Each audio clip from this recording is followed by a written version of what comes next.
Hi, I'm Paul. For this video, I'm going to talk a bit about thoughts. I was having a little look into thoughts this afternoon, and I realised something that I hadn't realised before.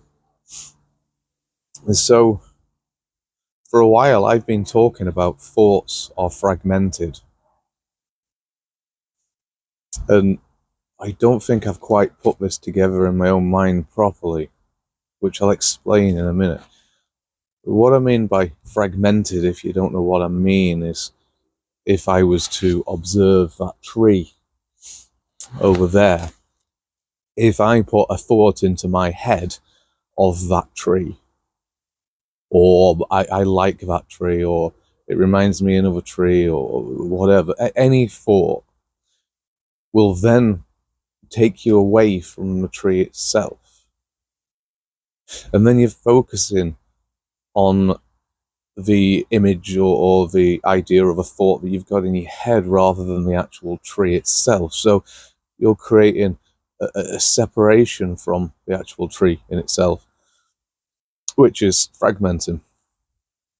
And I guess you could say, yeah, but I will put my thought into that tree and keep my thought on that tree without thinking of another tree like it or anything like that. But you can't do that, because then again, you've got thought, and as long as you've got thought, then you're always going to be paying attention to the thought itself rather than the actual tree. But let's just say I could.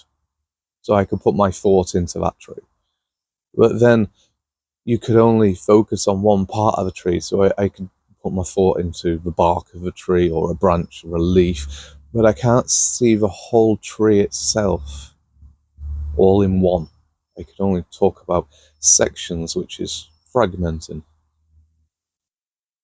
So up to now, I've been saying that thoughts fragment.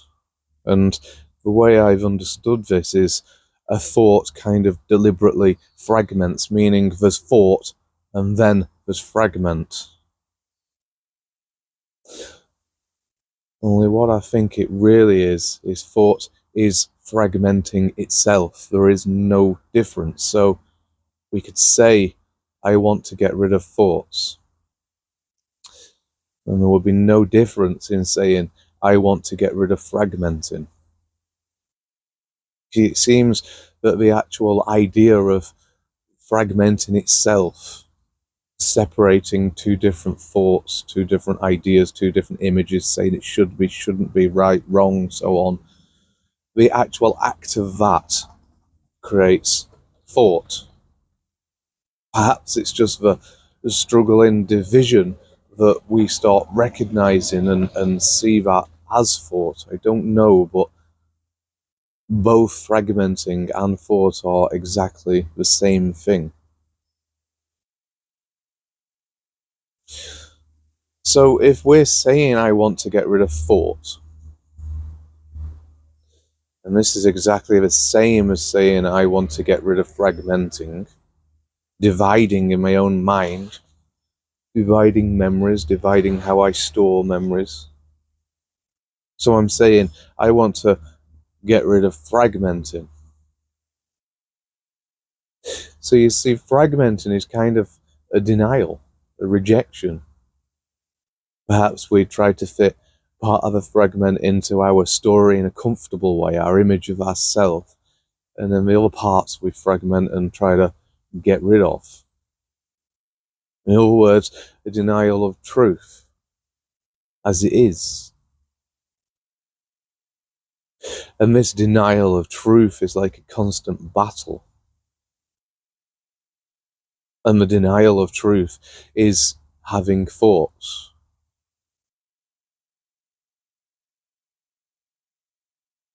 You know, I kind of wonder whether, I've been thinking of this for a while, whether thoughts actually come from the corpus callosum, which is part of the brain which connects the two hemispheres together. But then we could say if the corpus callosum was running freely without friction, then there wouldn't be any thoughts, but in some way it's causing friction in the corpus callosum that connects in the two hemispheres, which seems to be creating force. I don't know, that's irrelevant, but it does seem to pop up in my head a few times. And so we're constantly trying to divide. So all the memories that we store in our brain, all the memories that we try to bring out, are all divided for a reason. Why do we choose to break these down?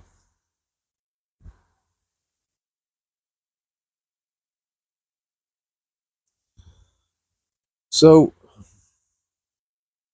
if we create an image of ourselves, we cling on to an image rather than anything that's fixed in ourself. And we start chasing for more of that image, trying to build up more. In other words, we just want more information. We want more to fix onto. See, this is what thought is always trying to do. It's trying to cling on to something to make an image of myself. So let's just say I cling on to spirituality, non-duality, or whatever. So then I'm listening to a teacher, teachers, someone who fits the image of what I want, my knowledge. And I keep on listening to this teacher and I'm building up this image, thought.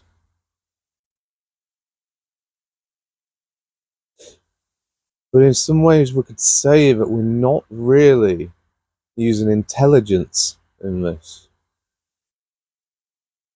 We're trying to build up knowledge. Perhaps we could say that's more of a mechanical way. We want to store things so that we could perhaps piece it together in our own story and then repeat it. I know a lot of you will probably disagree with this, but let's have a look at it in a different way.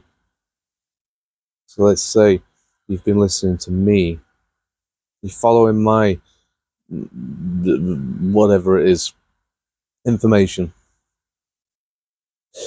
And you're clinging onto it and saying, yes, that's definitely right, without actually looking into it yourself, without justifying it, proving it. You're just agreeing with what I'm saying and saying, yeah, I can store this knowledge, and it perhaps might give me the illusion that I know what I'm talking about. So you're building up this image, and this gives you security and safety. But what happens then if I say, you know what, I got it all wrong. I give up. I give up spirituality, that's it. I thought I was right and I'm not, I'm wrong.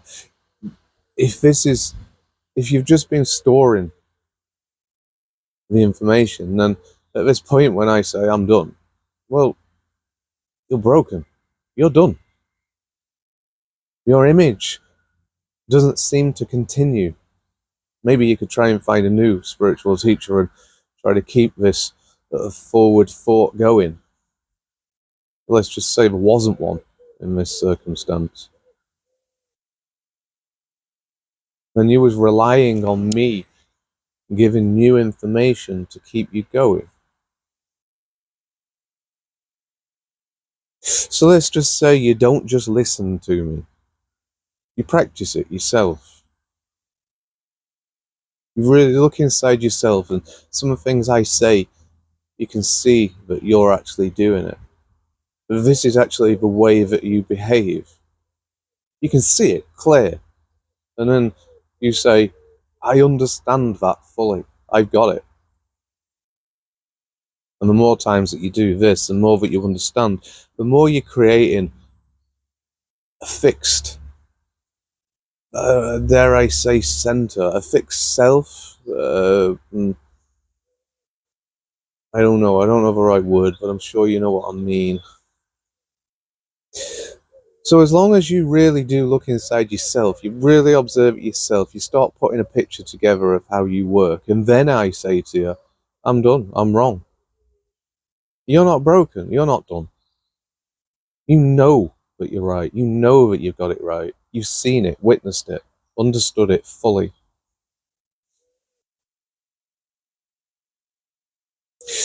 You know, there's something that I've been saying for quite a while, and I don't think I've ever really had anyone truly believe me apart from my teacher, and that's emotions aren't really real. They're just stories about the image of I. In fact, we could go as far as saying that really emotions are more self-centered rather than uh, mm, to go outwards to other people to have space.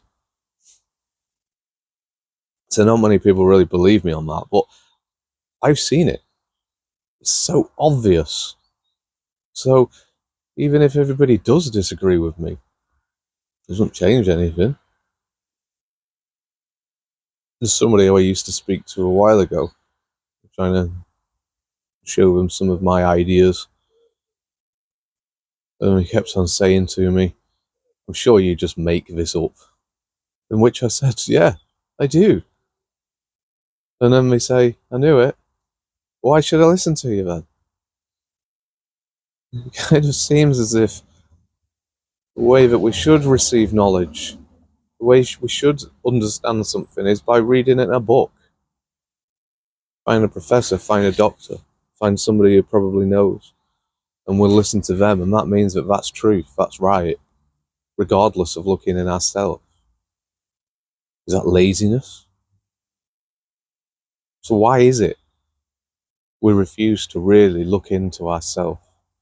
We just want a forward moving thought pattern.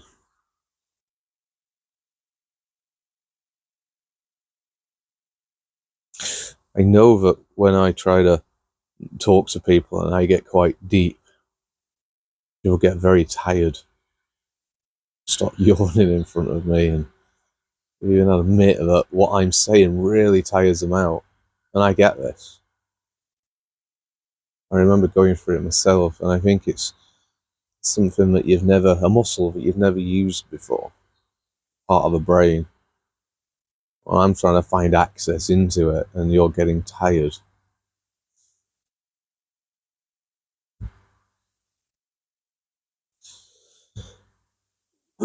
So, talking about this part of your brain that you've never used and being tired, that leads me on to something else.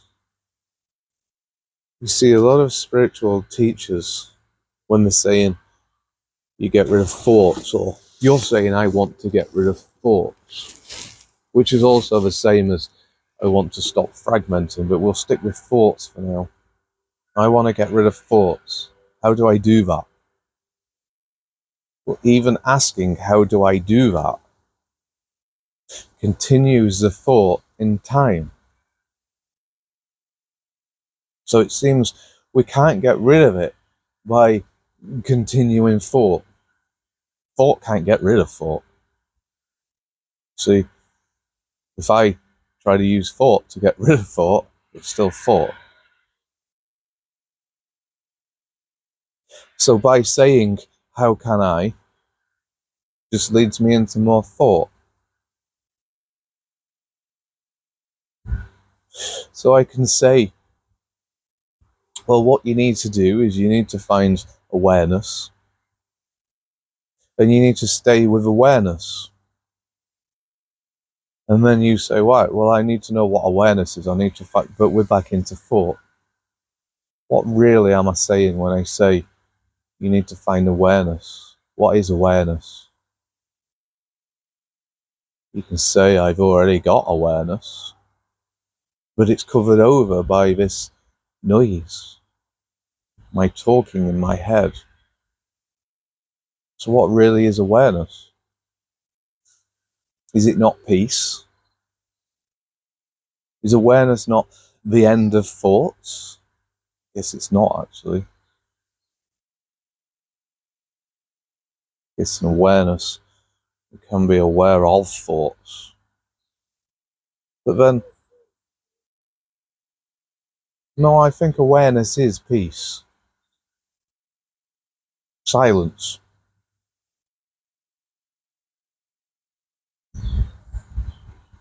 even though thoughts are happening, it's the thoughts what's having the noise, but awareness is peace itself.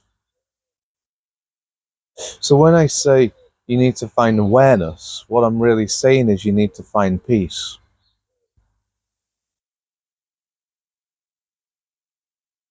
And from this peace,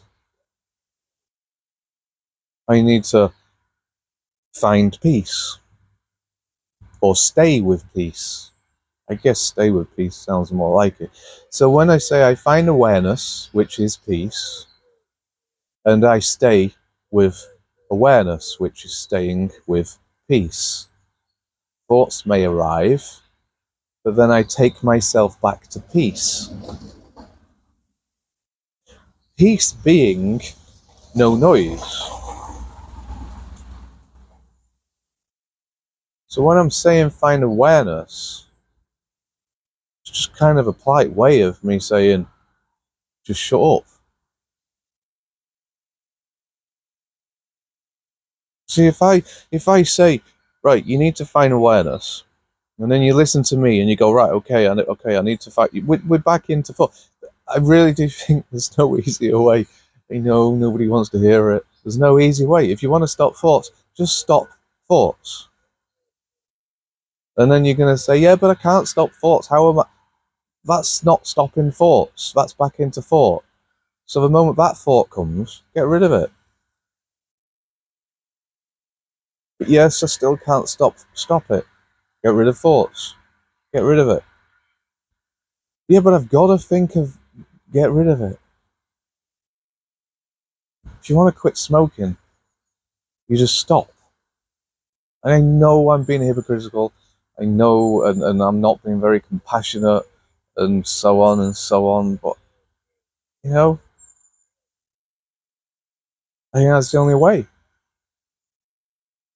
Because everything else just leads you back into thought. However, I am also aware some of us have got traumas we really don't want to face. And if we did, this would cause huge pain, fear, and therefore getting rid of thoughts isn't the safest way of doing it, let's say. Or we have an image that we've clung on to and built this image up really strong, and the idea of getting rid of thoughts would destroy the image, and then I would be lost. So this is not something really that I totally recommend you doing. Sometimes it may well work. Sometimes it can be dangerous.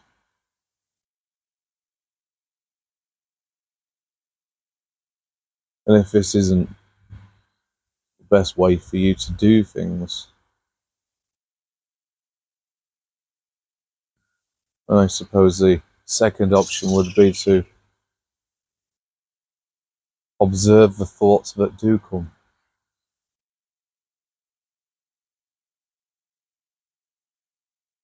So step back, create space, sit in awareness, watch your thoughts, keep the space between you and the thoughts, which is just to say don't react, don't create more division,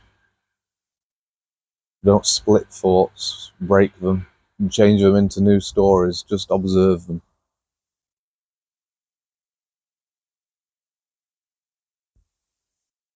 And the more that you do that, the easier it'll get.